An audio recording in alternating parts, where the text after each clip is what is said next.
அண்ணா பல்கலையில் மாணவி பாலியல் வன்கொடுமை செய்யப்பட்ட வழக்கில் ஒருவர் கைது செய்யப்பட்ட நிலையில் தற்போது கைதானவர் மாணவரா என்ற சந்தேகம் எழுந்துள்ளது. அதனை அண்மை செய்தியாக பார்த்துக் கொண்டு வருகிறோம்.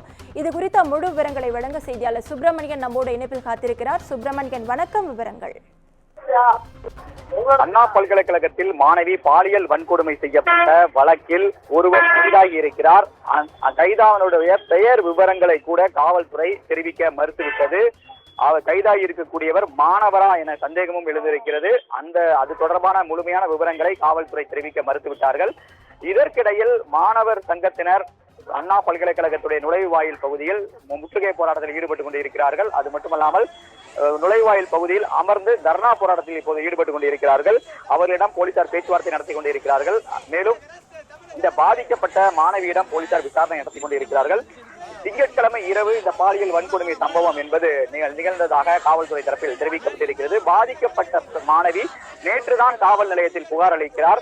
கோட்டூர்புரம் காவல் நிலையத்திற்கு சென்று புகார் அளிப்பதாக காவல்துறை தரப்பில் சொல்லப்பட்டிருக்கிறது.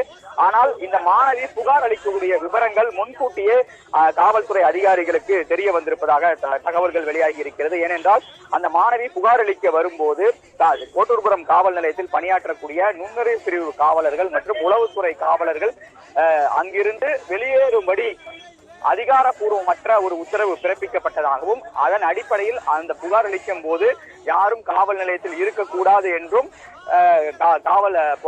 அங்கு அதிகாரப்பூர்வமற்ற ஒரு உத்தரவு பிறப்பிக்கப்பட்டதாக தெரிய வந்திருக்கிறது. ஏனென்றால் இந்த விஷயம் ரகசியம் காக்கப்பட வேண்டும் என்ற ஒரு முயற்சியில் போலீசார் ஈடுபட்டதாக ஒரு குற்றச்சாட்டு எழுந்திருக்கிறது.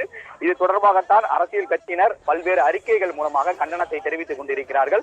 காவல்துறையினர் இந்த விஷயத்தில் உரிய நடவடிக்கை எடுக்க வேண்டும், உண்மையான குற்றவாளியை கைது செய்ய வேண்டும் என்ற கோரிக்கையை எதிர்கட்சி அனைத்து அரசியல் கட்சிகள் மட்டுமல்லாமல் மாணவர் சங்கத்தினரும் அந்த கோரிக்கையை எழுப்பிக் கொண்டிருக்கிறார்கள். இந்த நேரத்தில் தான் இது போன்ற தகவல்கள் வெளியாகி இருக்கக்கூடிய நேரத்தில் காவல்துறைக்கு ஒரு பெரும் ஒரு களங்கத்தை ஏற்படுத்தும் வகையில் இருப்பதாக தகவல்கள் வெளியாகி இருக்கிறது.